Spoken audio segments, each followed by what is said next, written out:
Why ORJI KALU said he did not instruct DSS to stop NNAMDI KANU. Welcome to the news, and thank you for tuning in to listen. Following his visit to the leader of the indigenous people of Biafra, NNAMDI KANU, who is currently remanded in the Department of State Services, DSS custody for alleged crime against the federal government of Nigeria, ORJI KALU became a topic of discussion.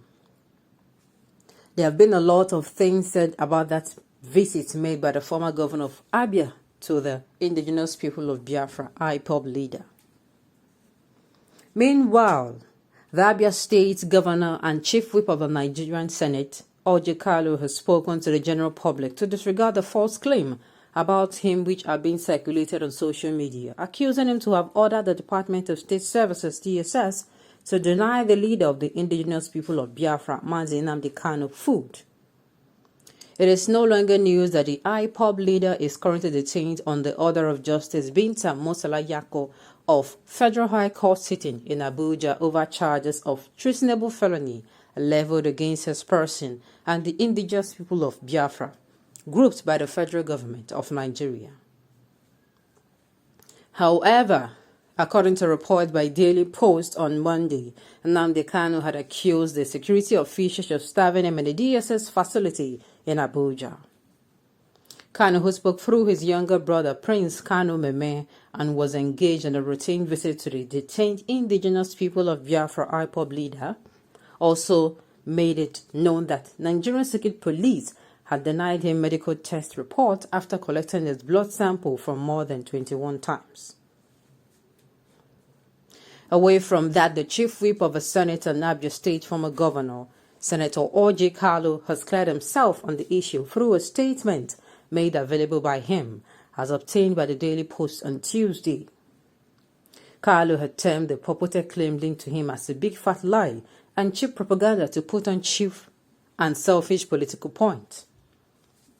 In his words, KALU had said, "The cheap lie says when Senator ORJI KALU visited NNAMDI KANU in the Department of State Services, DSS custody, KANU has since been living without food." He continued, "My take is that whatever one does, people would have something to talk about. If you do not visit, they will still point fingers at you. But more sympathetic to me is that believe and put up any cock and bull story." The Nigerian lawmaker then made the point that the agenda to create hatred between me and my brothers will not work. It is a waste of time, KALU said. To him, his people love me and he loves them too. I will always respond to hate with love, ORJI KALU said. One thing I know is in this article, yes, people are fond of saying, just like ORJI KALU said, if you do, they will talk. If you don't, they will talk.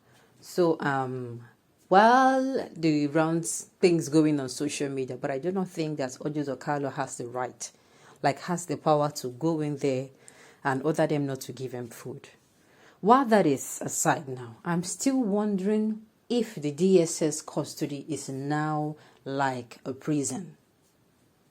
KANU is supposed to be staying somewhere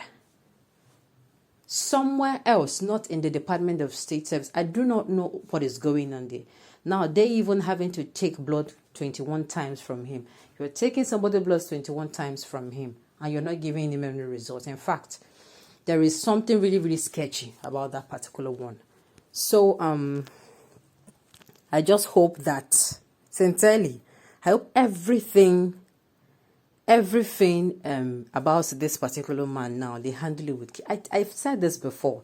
This particular case is no longer a one-man thing.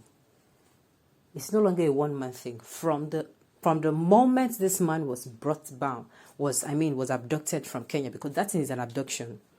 If you want to bring somebody in and the person is not conscious or aware of it, what they're doing is kidnap. Take it to anywhere. You are even injecting a substance into his body so that he's going to be unconscious or for whatever reason. Or maybe he's going to be unable to, fight back and, then you take him to wherever you're going to, like they brought him to Nigeria. So, It is no longer a one-man thing. Everybody is aware. Like, the justice is, since you so much banking on this particular law, a case now against this man, why are you still using other methods to punish him? Early, I think, in the middle of the year, mid this year, what happened was there is a particular advert on radio. I don't know if I'm the only one that heard it, but that particular advert on radio was saying that torture, like if any policeman tortures you, that, you know, it is now a crime to torture someone. Yes, to get information from them. And I'm saying, like, when I was listening to it, why one man was saying, it is good, though. The other one said, this country, well, laws, everything goes, even when the law is still there. In the police station, it is written, jail is free. But if you go, bail is free. But if you go there, they don't do free bail. You have to pay thousands of naira.